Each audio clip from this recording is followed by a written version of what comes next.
Alors bonjour les amis, dans une nouvelle vidéo dans notre chaîne YouTube. Si vous aimez la vidéo, n'oubliez pas à nous abonner pour que vous bénéficiez de plus de vidéos éducatives. Le cours d'aujourd'hui est à propos d'un thème très important qui est l'apnée de sommeil. L'apnée de sommeil est un trouble du sommeil qui provoque une respiration irrégulière et des ronflements qui peuvent finalement provoquer une apnée, c'est-à-dire lorsqu'une personne arrête momentanément de respirer complètement. L'incapacité à obtenir un sommeil réparateur peut également entraîner un épuisement grave. Les individus peuvent souffrir soit d'apnée obstructive du sommeil, soit d'apnée centrale du sommeil, soit des caractéristiques des deux. L'apnée obstructive du sommeil est la forme la plus courante et se développe lorsqu'il y a un blocage des voies respiratoires. L'air doit passer du nez à travers le nasopharynx, dans le laryngopharynx à travers le larynx, puis dans la trachée. Quelque part le long de ce chemin, il pourrait y avoir un blocage dans le flux d'air.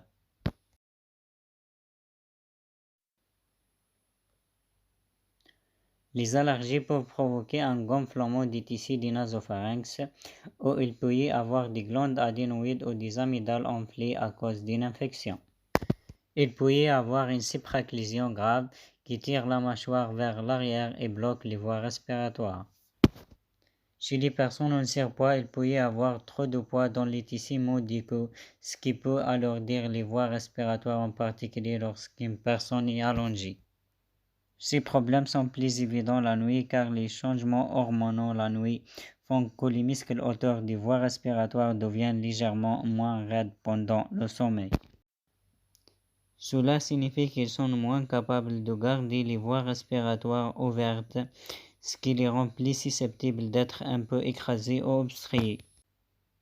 Maintenant, l'apnée centrale du sommeil fait référence au fait que le problème est central ou lié au système nerveux central. C'est là que le cerveau arrête par intermittence de faire un effort pour respirer pendant 10 à 30 secondes. L'apnée peut persister plusieurs secondes même après le réveil, déclenchant des sensations de panique et perturbant davantage le cycle du sommeil. L'apnée centrale du sommeil commence par un épisode initial d'hyperpnée, c'est-à-dire lorsque le cerveau ordonne aux poumons de commencer à hyperventiler pendant le sommeil en augmentant la fréquence respiratoire. Cette respiration rapide provoque une hypocapnie, une baisse du niveau de dioxyde de carbone dans le sang. Lorsque le dioxyde de carbone chute en dessous d'un certain seuil, le corps glisse dans un état d'apnée, ne faisant aucun effort pour respirer et n'absorbant pas d'oxygène. Cela fait remonter les niveaux de dioxyde de carbone à des niveaux normaux, puis à mesure que l'apnée persiste, il continue d'augmenter jusqu'à ce que l'on appelle l'hypercapnie. Les niveaux très élevés de dioxyde de carbone déclenchent à nouveau l'hyperpnée et le cycle recommence. Essentiellement, le système respiratoire va et vient rapidement entre deux états, d'abord en ne faisant aucun effort pour respirer, puis en hyperventilant sans aucun intermédiaire. Le symptôme le plus courant de l'apnée de sommeil est la privation de sommeil sévère. Un sommeil interrompu peut provoquer une ictérie, un besoin excessif d'uriner pendant la nuit, ainsi qu'une insomnie induite par le stress. Les effets sont également apparents pendant la journée car la perte de sommeil réparateur entraîne des difficultés de concentration ainsi que des maux de tête et de la fatigue.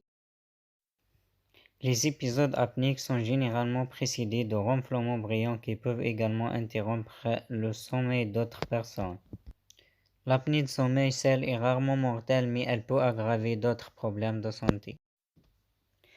Par exemple, une baisse du niveau d'oxygène peut déclencher des douleurs thoraciques, angines et irriter les cellules cardiaques, entraînant une arythmie ou un rythme cardiaque irrégulier. De manière générale, les personnes souffrant d'apnée de sommeil ont un risque plus élevé d'insuffisance cardiaque, d'insuffisance respiratoire, de diabète et de certains types de cancers. Le diagnostic de l'apnée de sommeil nécessite une étude du sommeil pour aider à identifier les épisodes d'apnée de sommeil plus il y a d'épisodes, plus l'apnée de sommeil est sévère. Une étude du sommeil implique généralement d'être surveillé pendant la nuit avec un polysomnogramme. Un polysomnogramme suit des éléments tels que les mouvements du cerveau, les niveaux sanguins d'oxygène et de dioxyde de carbone, les signes vitaux et les symptômes extérieurs tels que les ronflements et les mouvements. Le traitement de l'apnée de sommeil commence par éviter des choses comme les somnifères, l'alcool et d'autres médicaments dépresseurs, car ils peuvent détendre les muscles de la gorge autour des voies respiratoires et rendre les voies respiratoires plus susceptibles de s'effondrer pendant le sommeil. De plus, dormir sur le côté plutôt que sur le dos peut également aider car cela crée une meilleure circulation de l'air dans les poumons. Pour l'apnée de sommeil sévère, les individus peuvent utiliser un appareil à pression positive continue ou un appareil CPAP en abrégé. Cette machine force les voies respiratoires à s'ouvrir avec un flux constant d'air sous pression délivré à travers un masque facial en plastique ou des lunettes nasales. Utiliser correctement, c'est très efficace, mais cela nécessite une utilisation continue. Beaucoup de gens finissent par arrêter de l'utiliser, le trouvant ennuyeux ou difficile à porter et le problème persiste.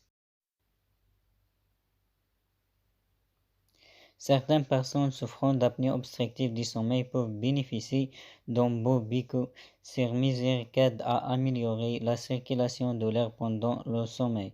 Parfois, l'apnée obstructive du sommeil peut être prise en charge chirurgicalement, par exemple en enlevant des gros tissus adénoïdes ou en réalignant l'os de la mâchoire.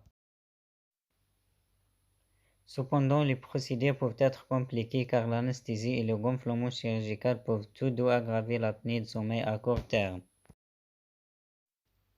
Finalement, pour récapituler rapidement, l'apnée de sommeil peut être due à une obstruction physique des voies respiratoires ou à un dysfonctionnement neurologique initié par des déséquilibres des niveaux d'oxygène et de dioxyde de carbone dans le sang qui régule les cycles respiratoires. Non traiter la maladie peut interagir négativement avec d'autres problèmes de santé sous-jacents, entraînant de graves complications. C'est tout pour la vidéo d'aujourd'hui. Nous espérons qu'elle vous a plu. À bientôt dans les prochaines vidéos.